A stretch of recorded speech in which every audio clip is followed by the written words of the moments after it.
What if giving a husband authority in the marriage is linked to emotional immaturity?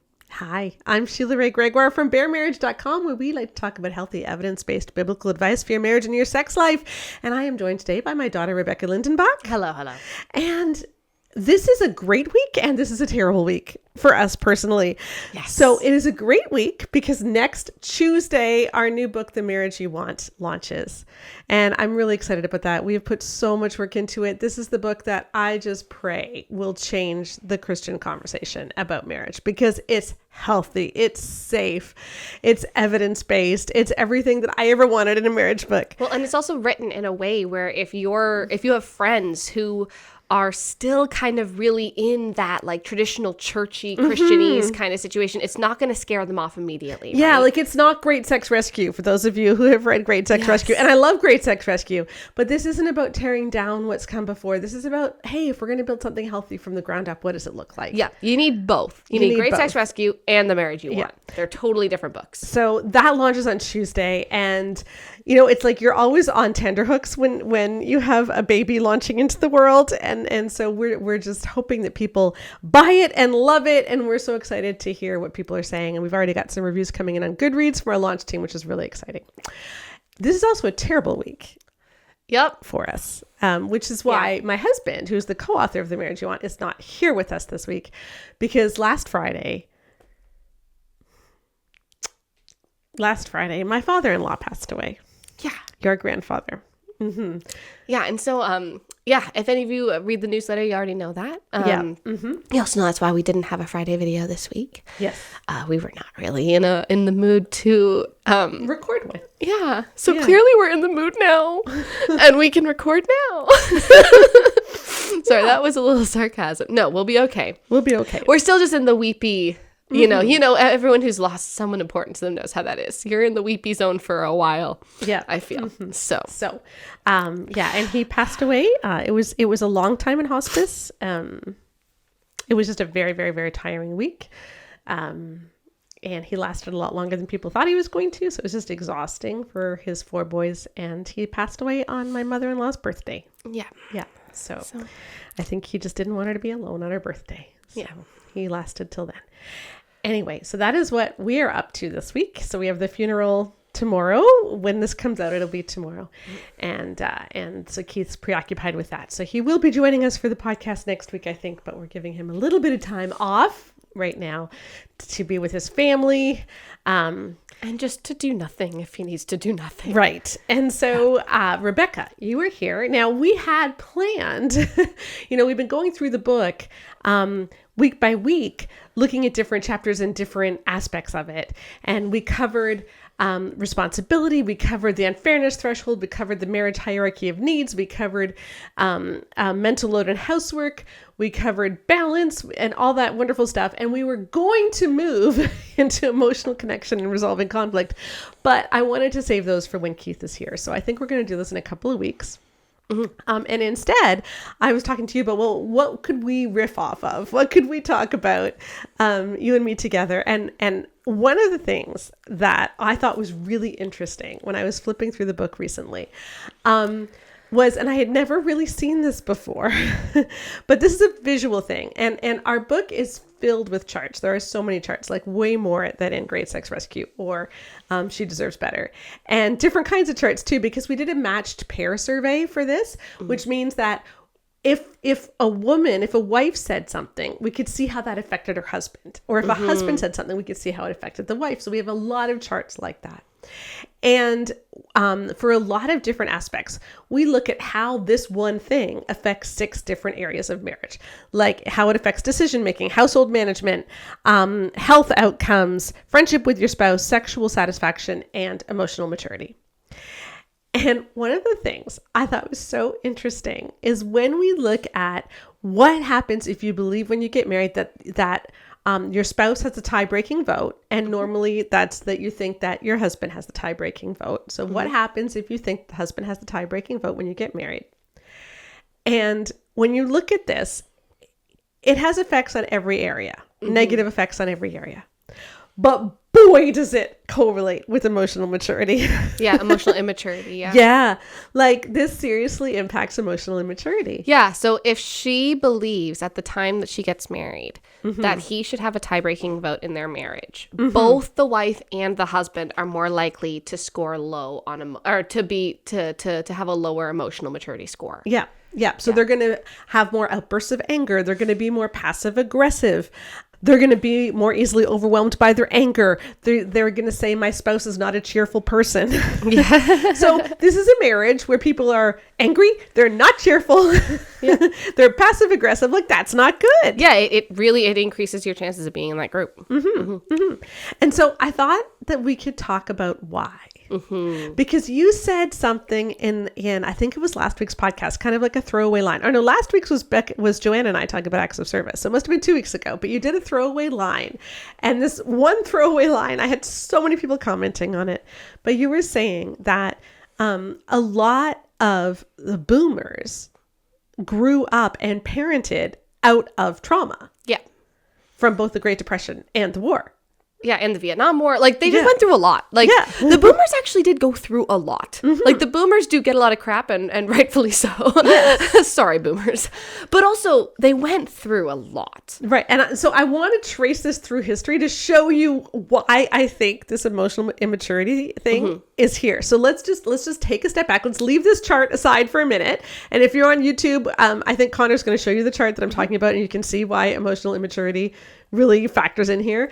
But let's just paint a broader picture. Let's take a step back. So explain what you mean about how boomers, had this trauma and how that affected parenting. Yeah, well, a lot of boomers were raised by parents who, I mean, my boomer grandparent was raised by a father who was in a Japanese prisoner of war camp. Like, that's for years, like that Unbroken book and movie, like that's my family. Like that was what my grandma was raised in. And then in the US, a lot of people in my grandparents' generation were also drafted for Vietnam. So you have your parents going through a war, and then you go through a war you don't want to be in. Yes. And which was like one of the highest rates of, like, the Vietnam vets went through a ton because they were so scorned by their countrymen as well, because of the horrors that were being enacted in Vietnam. Right. Like, it was a terrible situation. Yeah. And so you have a lot of these people who were just in survival mode constantly because they did not have parents who were able to be emotionally available to them. Like, and that's not an issue of, oh, they didn't know better. I don't even know if they did know better, if they could have. Yeah, because we're talking about serious PTSD. So you think about all of these women in World War II, okay? Yeah. And the men are all off to war. Yep. Right? So you have your sons off to war. You have all the men are off to war, and then they come home. Yep. Your husband comes home after years at war. Maybe you already had kids before he left. Or maybe your boyfriend comes home and you were young and you were just waiting for the men to come home. And you get married immediately. You get married immediately, and he's got PTSD. And so what do? You try to keep the house as calm as possible for him. So you send the kids out to play on their own, right? Like maybe he literally couldn't handle loud noises. Like, so this is the generation of parents who really didn't parent. Like, the kids ran around on their own. Yeah. And the household really revolved around the man making sure that he was comfortable. Yeah. Because everyone was so traumatized at the men being gone. And now suddenly the men are home. Well, and then again, it doesn't get better in the next generation. Yeah. For many American families, it didn't get better. Either you're terrified of getting drafted, you get drafted. Maybe you know someone who was drafted and died. Like, there was just a lot going on. And so you have just these generations upon generations upon generations of just try to get through.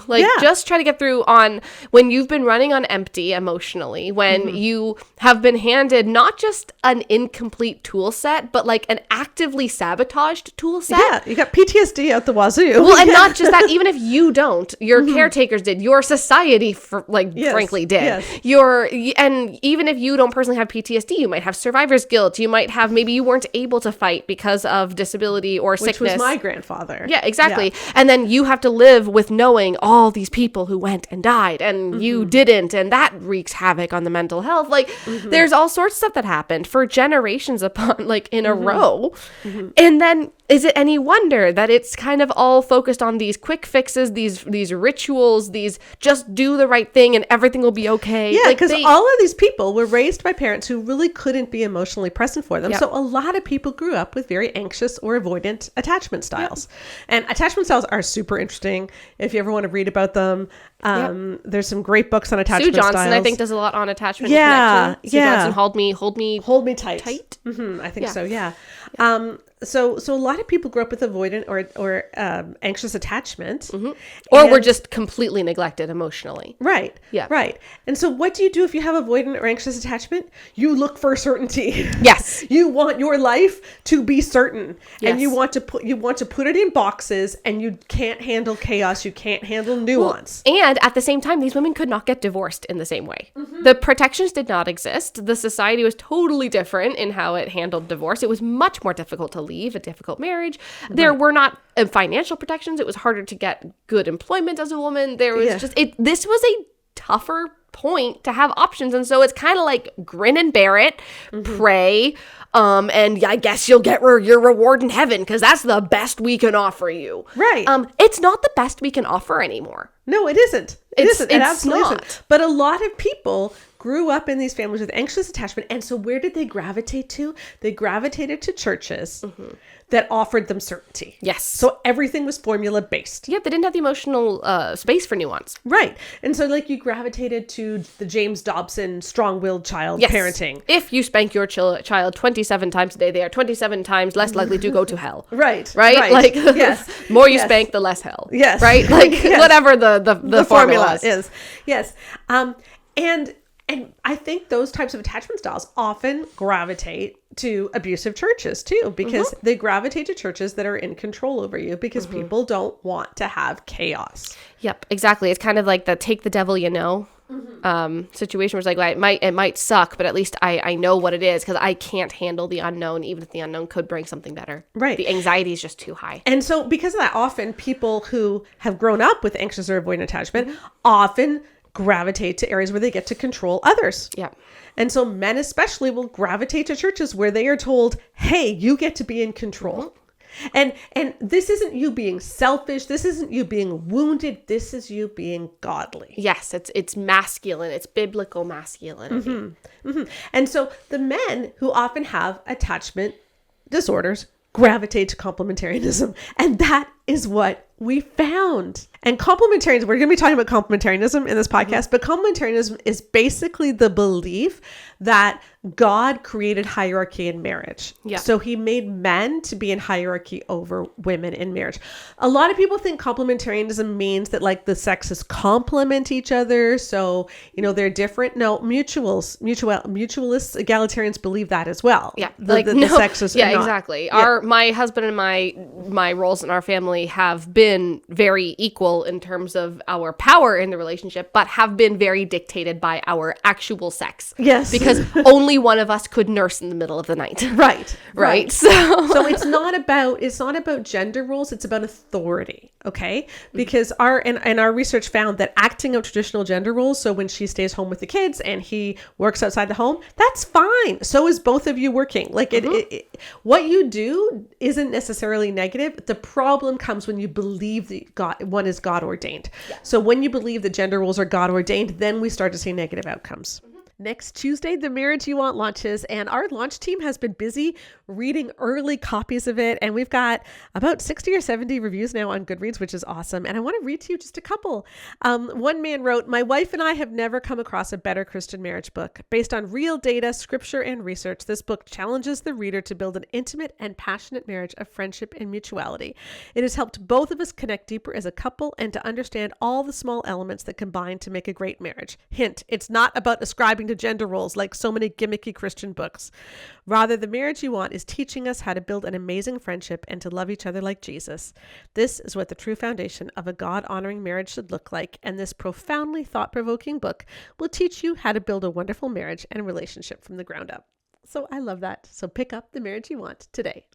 So the gender roles themselves are not bad. So complementarianism doesn't mean that men and women do different things in marriage. It means that one is in authority over the other. And it means that what men and women do is ordained by God. And if you Yes. step outside of it, you are kind of like, you're trying to usurp God's natural order. Right. That's often said in comp circles. And one of the ways that we measured this in our survey was this idea of the tie-breaking vote. Yeah, because that's really the biggest one, because there's a lot of different, like in every area of religion, there's a lot of different areas of complementarianism where they all kind of disagree with each other a little bit, but the one they all agree on is that in an argument, the man has a tie-breaking vote because he has a penis. Right. Which is, and I find this really funny because is it really a tie-breaking vote means that there's a third person voting.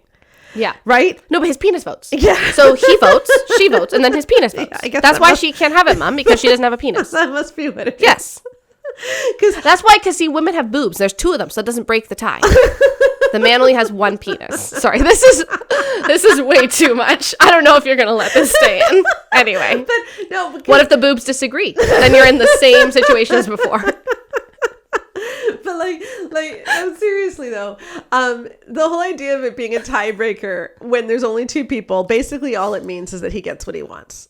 So if they agree, he gets what he wants. If they don't agree, he gets what he wants. Yeah, but they call it the tiebreaker as if there's some arbitrary like third party mediator coming in. Yeah, and it's like it's not. Yeah, it's no. not. And so that's what we were measuring, and that's where we found there was emotional immaturity. And the women who also have some of these attachment disorders also gravitate to complementarianism because it offers them an out as well. Yeah, that makes sense. And I think that's what people don't quite understand is like in a lot of ways, complementarianism covers up for anxious or avoidant attachment because it gives people a formula for how to do marriage where you don't have to be vulnerable, you don't have to be intimate, you don't actually have to work on the relationship, you just have these roles you have to fulfill. Yeah, so here you have these people who gravitate towards certainty because it allows them to cover up for the fact that they do have anxious or avoidant attachment, because people with anxious or avoidant attachment have an issue with being vulnerable and with intimacy because you're just scared. You're scared the person's going to leave you. Yeah, intimacy is threatening. And so you're trying to protect yourself. And one of the great ways to protect yourself is to have these certainties, these boxes that you fit in. And that's why you see like emotional immaturity being so heavily correlated. Like it's the one area of marriage that is so heavily correlated with the tie-breaking vote. I want to read you an example of a complementarian thing, and I posted this in a blog post back in the fall where I was writing about this concept. So this is from the book Gospel Powered Parenting, which is like a reformed book. And it's the bad kind of reformed, like the super conservative. Yeah, not reformed. like just the general reformed theology idea, but the one where it's like you are a worm that God despises and wants to spit on. I have rejoices. I have a wonderful friend that I was with this weekend who was recently ordained with the Reformed Church of America, and yes, she's wonderful. And anyway, but this is not that kind of book. Yes, we're talking. Yeah. So he says this: when mom joyfully submits to her husband as to the Lord, recognizing that he is her head as Christ is the head of the church, and that she is his body as the church is the body of Christ, it makes an attractive statement.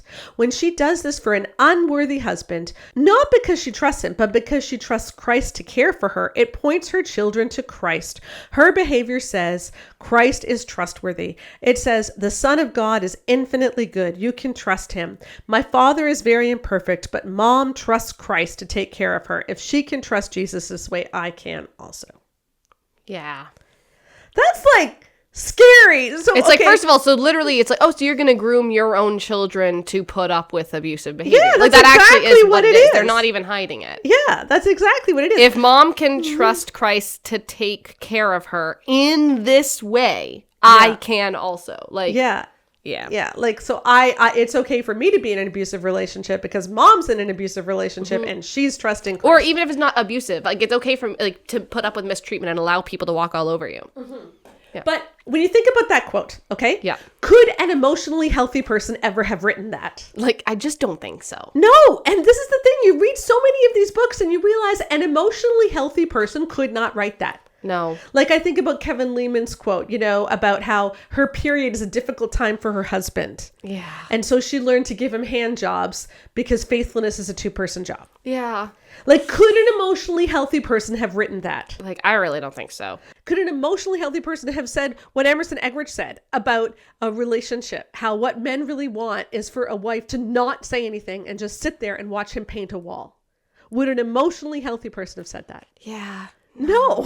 That's just the thing. And here's the thing. We've been talking a lot about attachment issues. And obviously, I do want to make sure it's very clear. And I know we've talked about this in previous podcasts, but in case this is the first one of ours that you're listening to, a person of any attachment style can have a healthy relationship. Mm-hmm. Like, genuinely. Yeah. It's might be a little bit more difficult. You might have you might have more baggage to unpack. You might have more things. You might benefit more from marriage counseling. There are certain people who genuinely don't really benefit from marriage counseling because they kind of already know a lot of it. Yeah. Like, we talked about that a lot in school. That's kind of like you're securely attached from good families. People are like, I know we have to talk. Like, I know what that means. No, that was on me. Like, there are certain, there's those kinds of people, but there are people who, because of the way you were raised, you just don't have the same skill set, but that doesn't mean you can't get the skill set. So it's not like if you, I'm anxious attached because I had bad parents growing up, or because I had not bad parents, but just there was a lot of trauma growing up. Sometimes it's not parents. Sometimes it's that you were sick a lot as a kid. Yeah. Sometimes it's that. Or you grew up in the Great Depression and your parents. I mean, honestly, we're not really talking to a lot of those people right now. But a lot of people are immigrants, and they did. Yes, exactly. Yes. Like, say that you grew up in things were unstable, say that you're a refugee, say, like, there's all these different things that it could be, right? That are totally outside of parenting choices.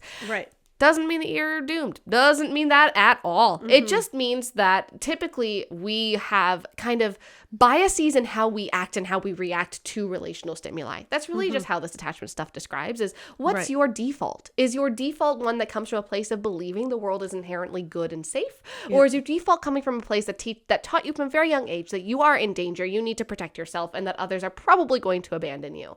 Yeah. And that obviously is going to change how you treat your spouse. And so those are things where I'm just saying, don't give up hope and don't be like, well, this is the best I can do. No. Like, get the skills. Yeah. Because you absolutely can have a totally healthy relationship. We're not saying that you can't if you're anxious avoidant or if you are, even disorganized attachment. We're not saying there's anything there. You just need to do the work and get the skills, and you'll be happier and better for it anyway. Just want to put that little rant out there. Just want to make sure we said that. Yes. But that being said, that brings us to the second thing we wanted to talk about, which is something we've been talking about for a while, is we talk about toxic teachings a lot here, right? We talk about toxic teachings a lot.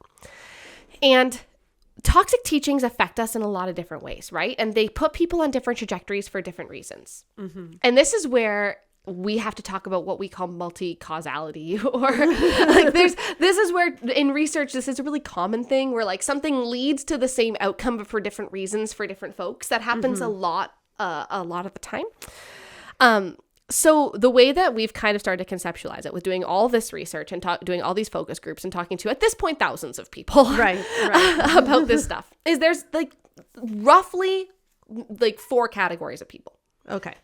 There's your people who were frankly at a crossroads. Maybe they had like pretty good, like they had an average childhood. Yeah. There's nothing that's like one way or another gonna push them one road. Maybe they had like an abusive step parent, but they also had a really encouraging grandmother figure who taught them a lot about autonomy and stuff. Like these things where it's complicated. And you're sitting there at the crossroads and you go to church and you went to a Southern Baptist church that taught you about modesty and submission. And so you were at a crossroads and you went down the negative side because you were trying to be a good person. You're trying to you're the kind of kid who is seeking out God. Like that is a self-selected kid there, right? Like you go to church, you want to have stability in your life and you want the stability, and you didn't wander into a particularly healthy church and you ended up with a Brio magazine subscription and you followed every rule in it because you're desperate for some stability, and you end up marrying really just kind of a repeat of the worst parts of your history kind of guy because you got bad advice. So this is your crossroads person. Yeah, where you married the guy who looked super Christian. Yeah.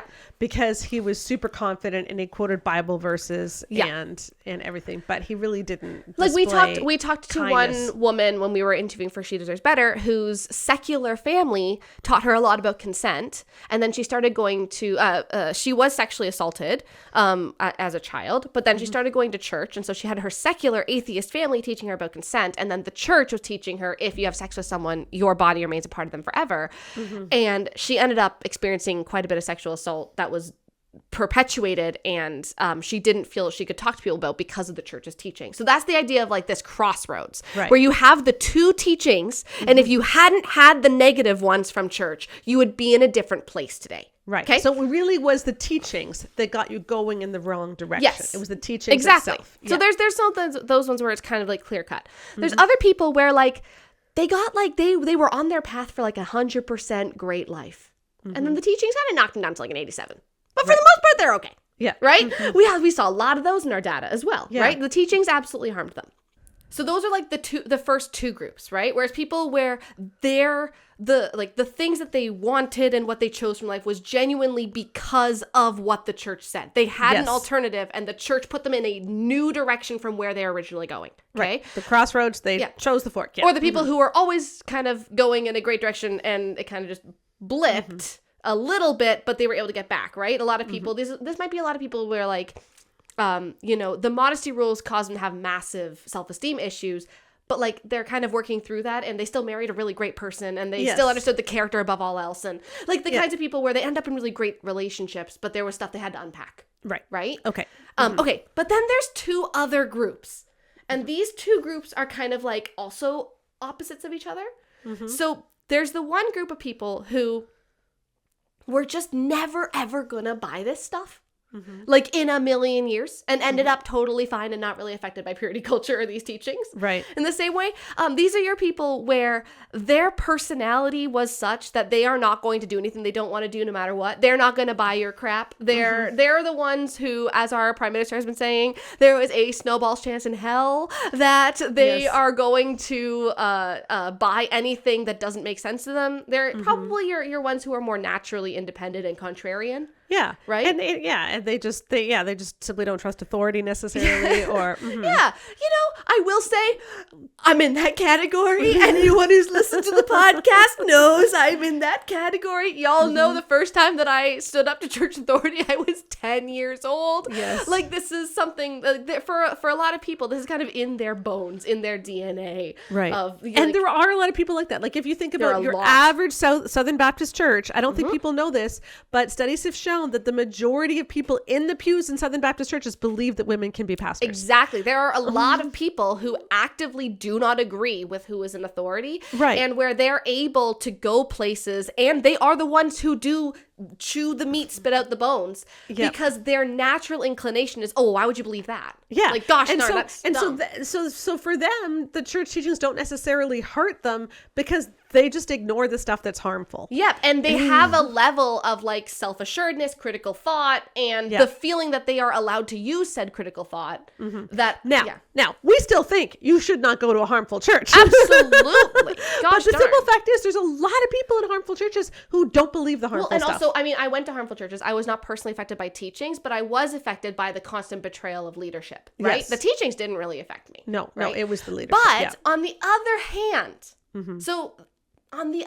here, I'll put it this way. There's also a group. So there's that group of people where you're never going to buy it no matter what. Then there's the group of people who already bought in, and the church cements it. Right? So these are people who already bought in. It's not like those first two groups where both of them were on a trajectory and it changed. These are people who were on a trajectory and the church cemented it. Right? The previous people who were never going to believe it, they were on a trajectory. The church couldn't do nothing about it. Right. So, on this one, the people who were on a trajectory and the church cemented it. There are people who were on a trajectory towards wanting a life, and this is hard to talk about, but it's important we talk about it. Okay. Whose core desires is a life that doesn't have a ton of responsibility. They just want to have a nice life. They really want to be praised. Maybe they really have this deep need for people to think highly of them. You know, they want to be the it girl. They want people to look at them and say, man, she's got it all together. Wow, look at her and her perfect kids. Wow, how does she do it all? The people who crave that kind of affirmation, they're already looking for something that gives them an easy ticket towards an easy life. And the church says, here you go on a silver platter. Yeah, that's godly. It's godly for you to not want responsibility. So it's this godly. is not the women who were on a path towards, like, you know, wanting to do specific like callings or something where the church said, actually, you shouldn't be a pastor. And then they changed their mind, for example, right? That's an example. These are people who don't want a big life. And by big, I don't mean big as in like they want to have a small life. That's actually fine. But what I mean is big life is in they don't want anything asked of them. Right? You want comfort. Our goal is comfort. Our goal is to have an easy life, to have people like us, to have those little bits of praise and to feel like you've got it, quote unquote, right? And this is the problem, is sometimes these toxic teachings that hurt us because they give us over to what we already wanted. Instead of doing what the Holy Spirit is supposed to do, which is direct us away from that which is actually a worldly desire and towards the desire to seek his kingdom and his righteousness above all else. And yes, that means carrying your cross. And carrying your cross is incongruent with a life that is based on not having to do very much, not having to think. If you're uncomfortable with conflict and you just want to, you know, become a mom and a wife and you don't really want to have to do much, complementarianism is really attractive. Yeah, and you don't have to grow that much. No. Like you can go to Bible studies, you can try to grow spiritually, but you don't have to put yourself out there. You don't have to go through conflicts. You don't have to do any of that. And there are so many like people who romanticize the idea of being totally at someone's mercy, totally at someone's whim, where all you have to do is keep the house and he's in charge of everything else, but he's genuinely in charge of everything else. These things are romanticized because we want ease, because we want praise, we want approval, we want whatever it is. But it's not actually, the core desire is not to sacrifice ourselves for the good of others and the world. It's to sacrifice, weirdly, ourself for ourselves. Yeah. It's and we talk about this a lot in our focus groups. We hear from a lot of women who went through this. They say, I was saving face for years, right? It's and it's hard to talk about this because we're talking about people who were in horrible marriages, right? Who went through things no one should have to go through. And part of the reason why we keep going through it in for a lot of these people who seem to be self-selected into these groups is because there's this desire to have it all together and to have it all. And then when you don't have it all, the embarrassment, because our core desire is to be seen as having it all, the embarrassment is so much that it's really hard to reach out. Yeah. And so, so you end up posting on social media how wonderful your husband is. Even Meanwhile, when you're struggling. You're really struggling. You're really struggling. Yeah. And this is why it's so hard to talk about, because these are internal factors. You know, we talk a lot about the external factors. Yeah. The external factors are easy to talk about because the bad teachings, the toxic churches, et cetera, et cetera. Yeah. Yeah, that's a lot more comfortable to talk about because, and we see a lot of people saying, you know, like, I was tricked, I was coerced, they tricked me into this. And that is often true. Yes. But it is not always true. Or it is not the complete story. Exactly. It is not the only truth. You can be tricked because you really wanted to believe it versus other people in your church weren't tricked because they didn't actually want to believe that. They were okay with a life that was hard. They were okay with the idea they had to sacrifice. They were okay with the idea that they might be asked to really grow and challenge themselves and you know, do big things that were uncomfortable, and maybe people wouldn't like them very much, and maybe they wouldn't have as much time to have the picture perfect Instagram family, and maybe they wouldn't be able to be the it girl, but at least they'd have done something meaningful, and that's the core desire for them. And we're not trying to say that raising kids and being a stay-at-home mom is not meaningful. Gosh, no. Because, you know, I stayed at home. You're staying at home. Yeah. I homeschooled all the way through. You're homeschooling your kids. Like we absolutely believe that. Bunch of stay-at-home moms over here. Yeah, that is totally meaningful. But it is not the only meaning in our lives. Well, and the difference is it's not something that we are willing to risk everything else for. And that's what we've noticed in our talking with lots of people and looking at all of this what's the word? This, I guess, media, like the books, the articles, the podcasts, everything we review for our work is there really are kind of two groups of people. Yeah. There's people who are like, I'm going to get married no matter what, and they will settle in order to be married. And then there's a people who say, I really, really want to, sorry, of people who want to get married, there's two people, right? People who say, I desperately want to be married, but I will only do it for the right person. Yeah. Being in the second group is so important. And it's very, very, very, very, very important. And it's not that these people want to be wives and mothers any less than these people. It's that they understand that there's certain things that's too high of a price to pay. Yeah. And that's what we're talking about here. What were the internal factors that led you to believe these things and that found things like men being in charge of a marriage attractive? And we have to address those core internal factors if we're ever going to see any real emotional growth. And we do talk about this, by the way, in chapter 8. Yes. We go through how to grow emotionally when you have maybe given in to some of these things that have put you down the wrong road. So how do we grow emotionally as a couple? How do we grow emotionally ourselves? How do we work on ourselves? Because that is part of having the marriage you want is growth. But I just want to reiterate and sort of bring this back full circle as we're wrapping up, is like what we found is that people who are emotionally immature gravitate to the idea of the husband having the tie-breaking vote. Yeah. And we've already talked about why women do. Briefly, the reason why a lot of men do is that it does give them a sense of control, and it also gives them an excuse not to grow. Because you know what mutuality does? Is it forces you to become vulnerable and talk and work things out. Well, you have an accountability partner. Yeah. And when you don't want that because that's too scary, vulnerability is scary, then you gravitate towards complementarianism. Absolutely. You know, because if you're a guy and you're afraid of opening up and you can't really communicate emotionally, and maybe you carry shame, then if you're a complementarian, there's no impetus to grow. Yeah, I mean, for pity's sake, she still has to have sex with you no matter what you say, right? Yeah. No matter what you do, because that's her role as a Christian wife. Like, there's literally, it's like, it's a contract more than it is a relationship in a lot of these scenarios, because you have roles you have to fulfill and she has roles she has to fulfill. And then, so then that's why both of you are attracted to it. That's why we see this. But then once you are in that relationship, that complementarian relationship, it also breeds emotional immaturity. Absolutely. Because you don't practice the skills of conflict resolution in the same way. And so you have these other couples who have been married in mutual marriages for 10 years at the same time as the comp marriage who's been married for 10 years. And the egalitarian couple's been wrestling it out for 10 years. Maybe she made a stink, the she being me in this case, made a stink in the first 3 months about every single thing that ticked her off about her new husband. Because it's like, I am not living with that the rest of my life, right? And then they deal with it, and things are actually really good, and they've got 10 years of practice, and now the comp couple has never actually really duked it out in a fight. Like, they've never actually been able to communicate, and she just keeps pushing it down, and now it's 10 years in, they don't have the muscles to do it.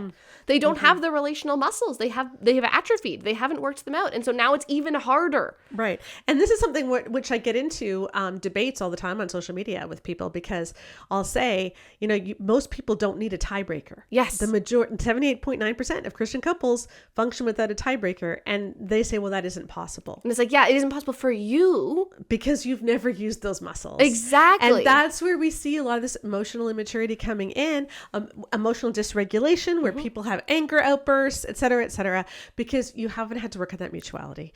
And so I just found that really interesting when I looked at that chart, and I realized, wow, like that emotional immaturity, that's where we see these effects of complementarianism the most. And sex, but especially emotional immaturity. Yeah. And that's something that I think people have to grapple with if they're going to teach about complementarianism. Yeah. Because like, okay, I mean, obviously we are egalitarian because that is where the evidence leads, and we believe that's what the Bible says. But if you're still going to teach complementarianism, you do need to grapple with the fact that people who practice it and believe it tend to be more emotionally immature. Yeah. Yeah, and I guess that's just the as we're wrapping up too, I do just want to say, like, I know that it's all of us have our areas of strength and weakness. I know we kind of said that already. Like, every personality type is needed. Every one of us has things that we are more likely to gravitate towards, and things that really kind of skeeve us out that other people really like. I love public speaking. That is not common, right? You do too. Yeah. At the same time, there's a lot of stuff that I am not good at because of the kinds of the passion and purpose and drive that I do have for life. It also has been directly related to my crippling depression episodes. Right. Like that is a thing. That is a thing. Our greatest strength tends to be our greatest weakness as well, right? So we're not talking on this podcast about how like everyone needs to become an ENTJ. I need to make that really clear for anyone who knows Myers-Briggs stuff. We're both ENTJs. That should surprise none of you who know Myers-Briggs stuff. But we're not saying that. What we're just saying is that I don't want to see another generation of women not asking themselves, why do I want an easy life? Not asking themselves, why am I so attracted to the idea of being at someone else's whim? Not asking themselves, why is it so important to me to be seen as popular and pretty? And why am I not comfortable being just who I am and take it or leave it? Why is it that women reach that point at age 40, and why are we wasting 20 years of our life? That's what makes me so angry, because I think, frankly, 40, 50-year-old women, they got it. They're like, I don't friggin' care anymore. Okay? Like, this is where older millennials and Gen X are at this point, right? You're like, I don't friggin' care. Deal with it. This is me, right? Hot flashes and everything, right?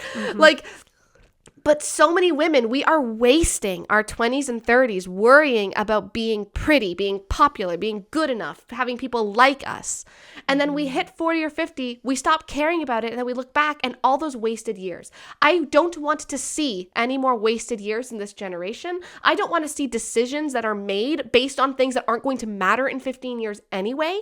I don't want to see children being brought into the world, into relationships that are doomed from the start because we're so focused on being liked that we stop asking ourselves if we even like ourselves.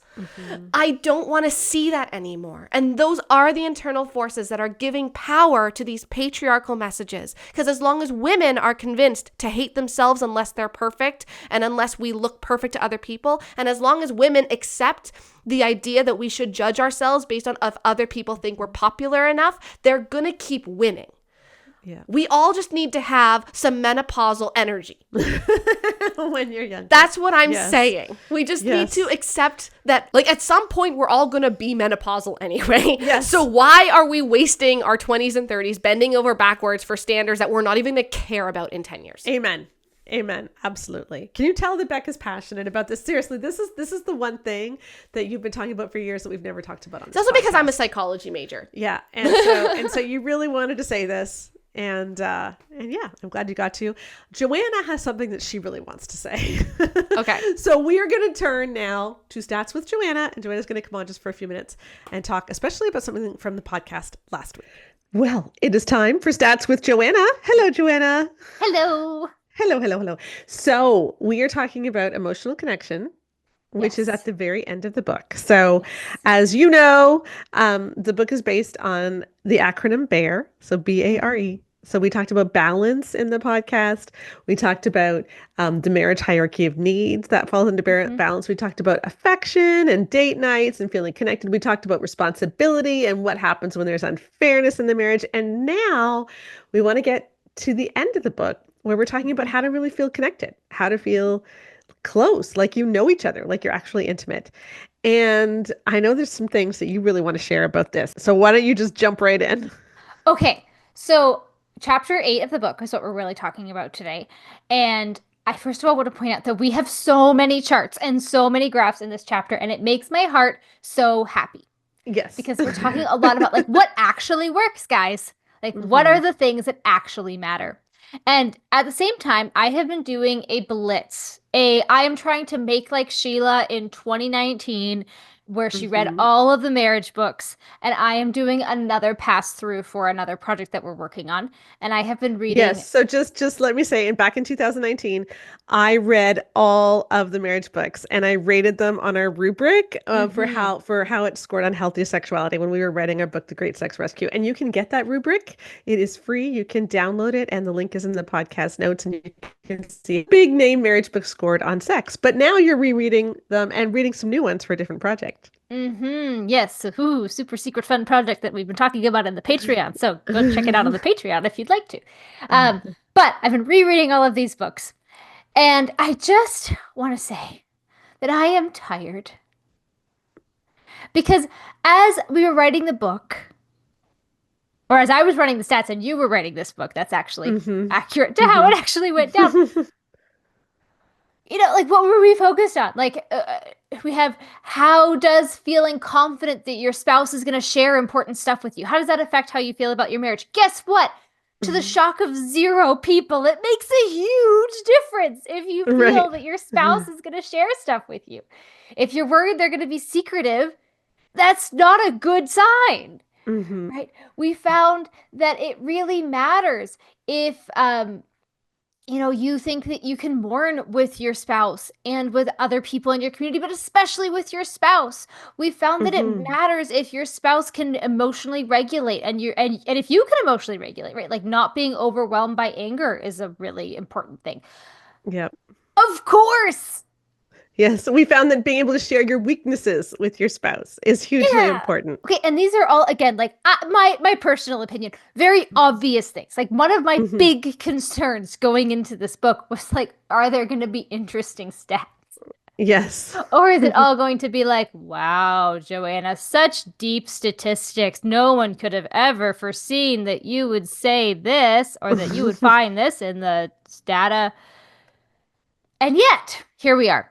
And so I was reading the 5 love languages, and the highs were high in that book, the lows were low. Like it was Right. not. The idea can be useful. A lot of the book was great. There were some parts that I was genuinely moved, and some parts of it were gross. But Right. what really stood out to me, where there were a couple of moments where there were anecdotes like he says this, she says that. And this happens in Love and Respect, happens in lots of books, where the thing that he's worried about is very different than the thing that she is worried about.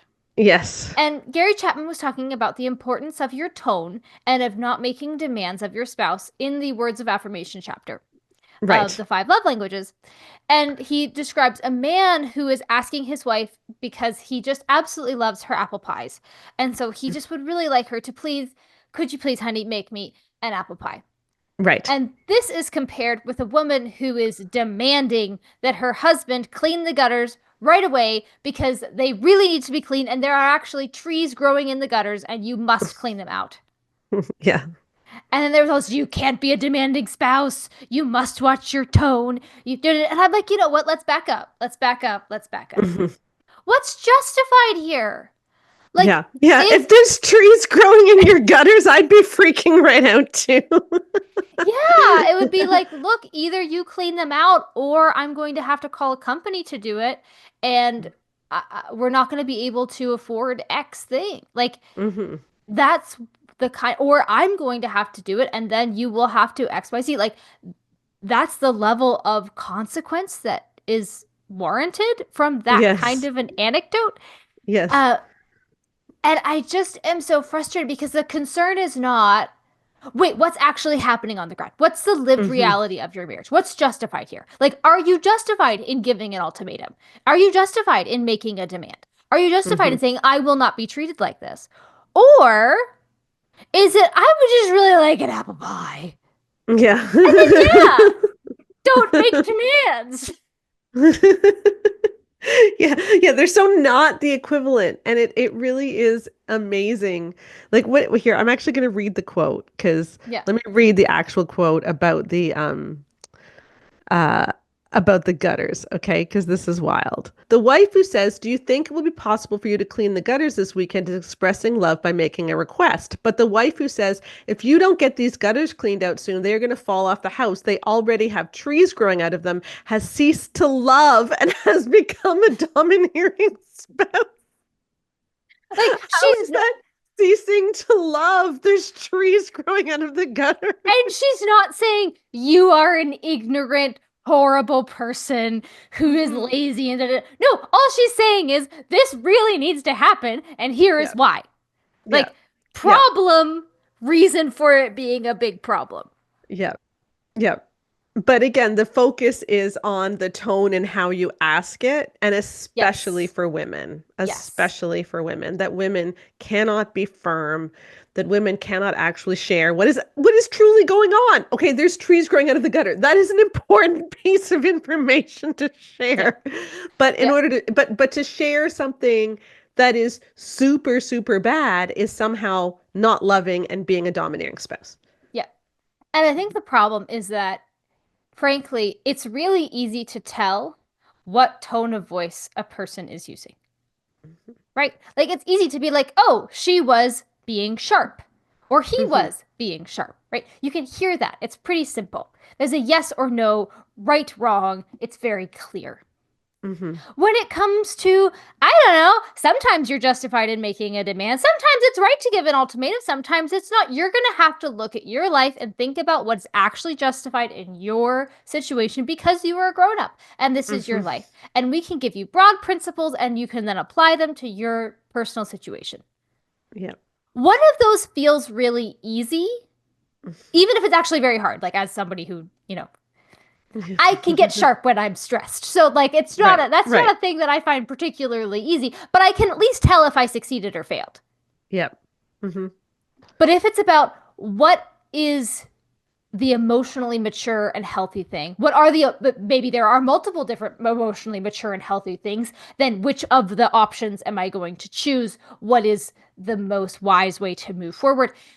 There's not the same level of easy answer here Hmm. when you're actually talking about it, frankly, in a way that is more in line with reality. Like, Yeah. again, if the gutters have trees growing out of them, she's allowed to point that out. Um, Yes. and I would argue that she's allowed to do that with a bit of sharpness in her tone, and that would be perfectly acceptable. Um, but I think that the challenge is that, again, like, there's just not the pat answers. Right. And that's what we try to do in the marriage you want is we're trying to give people tools to figure out, okay, what is the best thing to do here to grow intimacy? And sometimes that best thing is to be very firm and even, you know, even sharp in some cases, but Mm-hmm. like just very firm. And sometimes the best thing to do is to leave it and just show grace. And Yep. we can't tell you what that is. Yep. Right? All we can do is say, hey, here are principles Yep. that help grow emotional intimacy. And one of the things that is the biggest key to emotional intimacy is being able to share what you're actually thinking Yep. and being able to share what you're actually feeling. Right. And all of these books tell you not to. Yep, yep. And to not actually be honest with your spouse. And to, Mhm. I mean, again, like, I'm sorry, okay, I'm stuck on the gutters thing, okay? But you could have a situation where, like, we read this in anecdote, we're like, what the heck? This is ridiculous. But what if he has multiple sclerosis? Mhm. Right? Like, what if there are other things happening? What if they have the money to hire someone and they don't want to? Like, there's so many issues, so many things that could complicate the story. And so it's Right. important for us to be able to, again, speak honestly with each other and parse out what are the things that are happening in our story, Mhm. regarding our family of origin, our emotional needs, our jobs, our Mhm. health issues, and on and on and on, so that we can actually get to that intimate place of being able to connect emotionally and build a life together. Because ultimately, um, I really loved looking at having people to rejoice with and having people to mourn with. Because that's Mhm. ultimately what we want. We want a community who can gather around us. I mean, I know stupidly, I've taken up running in the last year, and I really enjoy sending the texts after I run a new fastest time, which is not very fast. Like, I'm not a good runner, but dang it if I'm not proud of myself and I want somebody else to know that I did the Yeah. thing. I ran this, and I'm texting my husband like, "Hey, yes, I did it!" Or mid run, this is really hard. I don't like it, but I'm gonna do it. Why do I do that? Because I want to feel seen. I want to feel known. That's part of community. And Mhm. ultimately, that's what we want for our marriages is we want people we want this for ourselves and we want this for everybody who's reading the book and listening to the podcast, to have the kind of relationship where you have the ability to mourn with each other, to be with each other in life's hardest moments, to hold each other up, and also to rejoice in the wins of life and to just be a witness to each other. And that we can't really witness each other if we can't see each other. Yeah, because we just want to be known. We just want to be known. And we want to know our spouse too. And when we put people in boxes and say, this is how you have to act all of the time, no matter what, then you can't really know anyone. Mm-hmm. You can't even know yourself sometimes because you're Yep. gaslighting yourself about what you're thinking and feeling. Yeah. And that's so much of what the advice we've had in the evangelical church is, if you're upset, don't have expectations, cover it up, go to God with your needs, not your spouse. Like we've been told that if we're upset about something, don't share it and don't even let yourself feel it. Mm-hmm. That doesn't build intimacy. Nope. Doesn't lead to a good marriage. Nope. And you're allowed to want your gutters cleaned. You are very much allowed to want to have clean gutters. Yeah. Thanks, Joanna. You're very welcome. So, Becca, if there are ever trees growing from your gutter, it is okay to make a stink. And I know that you would. Yeah. Although, quite frankly, Connor would notice before you would anyway. Connor would absolutely notice before me. I'm not sure where our gutters are. Is that the thing at the edge of the house? Like the eavesdrops? Yes. Oh, okay. Yes, we call them eavesdrops here. Yeah, so on Tuesday, the Marriage You Want launches. So please, it's not too late to pre-order it. If you pre-order it before Tuesday, you can still get our pre-order bonus, which is our alternate conclusion. It's a long chapter that we pulled at the last minute, and I love it. And you can get that for free if you just send in your pre-order receipt to preorder@marriageyouvantbook.com. The link is in the podcast notes. And just remember, this is the book. If we want to change the Christian conversation about sex and marriage, then we need to get this book out there. Mm-hmm. Just like Great Sex Rescue has really changed the conversation about sex, I truly believe that this will change the conversation about marriage. Yeah. It really does. Mental load, it talks about housework, all the stuff that we women desperately want to talk about. And it's just a safe book. It's a safe book. Yeah, it's a safe book. It does really dive into the issues that most commonly plague marriages, and we really did work hard. I know you guys worked really hard to do it in a way that was both telling the truth unapologetically, but also in a way that people could share with their still deep in it family and friends. So again, you don't pull any punches at all. But it is accessible, and there's a study guide that goes along with it. You can buy it as a separate study guide, which has premarital curriculum, small group curriculum, couples curriculum, so much more. So please take a look at that. We would so appreciate it.